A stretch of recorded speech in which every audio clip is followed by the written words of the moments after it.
Assalamualaikum warahmatullahi wabarakatuh.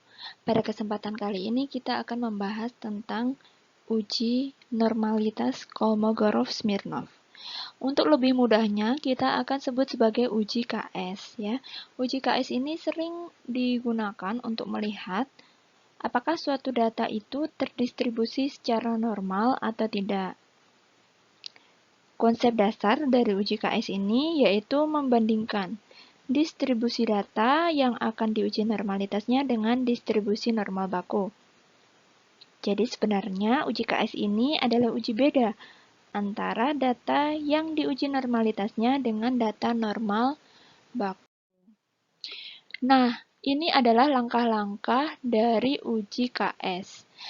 Yang pertama yaitu membuat hipotesis, di mana H0 merupakan data mengikuti distribusi tertentu dan H1 data tidak mengikuti distribusi tertentu. Kemudian melakukan statistik uji. Terdapat 7 poin di situ yang perlu menjadi catatan.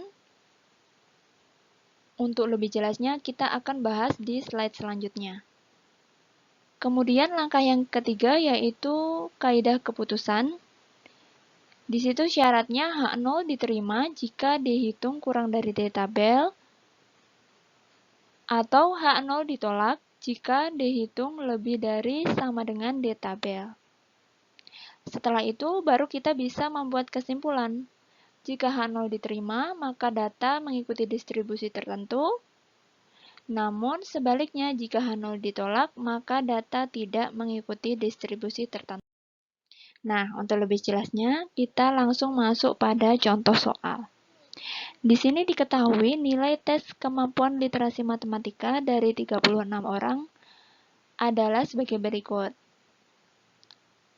Ujilah normalitas data tersebut jika tingkat signifikasinya 0,05, nilai rata-rata 79, dan standar deviasinya 10,939.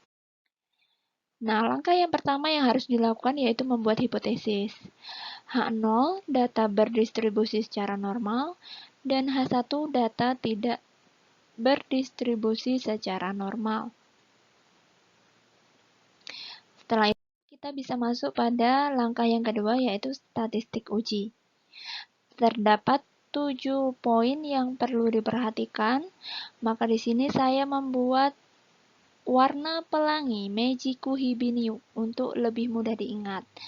Jadi, langkah yang pertama mengurutkan data dari terkecil hingga terbesar. Ini tampak pada kolom warna merah. Nah, sebenarnya terdapat 2 cara untuk melakukan uji KS ini, yaitu menggunakan bantuan Microsoft Excel, kemudian menggunakan program SPSS. Pada kesempatan kali ini kita bahas pada cara yang pertama, yaitu menggunakan bantuan Microsoft Excel. Oke, setelah kita urutkan data dari terkecil hingga terbesar, langkah selanjutnya yaitu menentukan nilai frekuensi kumulatif dan kumulatif proporsinya. Nah, bisa dilihat pada kolom yang kedua, kolom warna orange, di situ dituliskan frekuensi, kita tuliskan untuk setiap data nilainya yaitu 1. Kemudian untuk frekuensi kumulatifnya, kita dapatkan dari contoh nilai pada data pertama yaitu 58, frekuensi kumulatifnya 1, nilai pada kolom yang ketiga yaitu 58, di situ nilai frekuensi kumulatifnya didapatkan dari frekuensi kumulatif pertama ditambah dengan nilai frekuensi yang kedua, sehingga 1 ditambah 1 sama dengan 2. Di sini seterusnya hingga data yang terakhir. Kemudian kita beralih ke kolom warna hijau. Ya, di situ kita menentukan KP atau kumulatif proporsinya. Didapatkan dengan cara membagi antara frekuensi kumulatif dibagi dengan total data yang ada. Jadi contohnya pada data pertama Fkum-nya adalah 1 dan total datanya ada 36. Jadi 1 dibagi 36 hasilnya 0,02 sekian sekian sekian. Nah, setelah itu kita bisa menghitung nilai Z-nya. Pada kolom warna biru, Z didapatkan dari nilai yang akan diuji, atau misalkan data pertama, dikurangi dengan nilai rata-rata dibagi dengan standar deviasi. Atau karena kita menggunakan Microsoft Excel, maka dapat menggunakan formula standardized. Maka akan muncul secara otomatis data seperti pada kolom warna biru.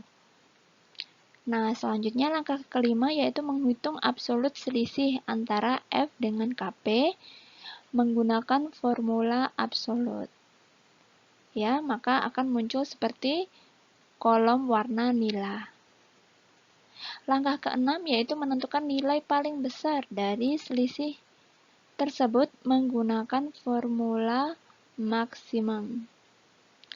Nah, sehingga didapatkan nilai dihitung 0,1 sekian sekian sekian. Dan di tabelnya di situ nilainya 0,226 sekian sekian sekian.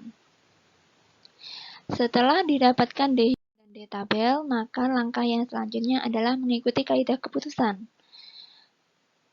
Nah, berdasarkan kaidah keputusan, maka didapatkan nilai dihitung kurang dari D tabel, sehingga H0-nya diterima. Nah, setelah itu kita bisa membuat kesimpulan. Jika H0 diterima, maka data berdistribusi secara normal. Nah, demikian untuk pertemuan kali ini. Pertemuan selanjutnya kita akan mempraktekkan bagaimana melakukan uji KS ini menggunakan Microsoft Excel.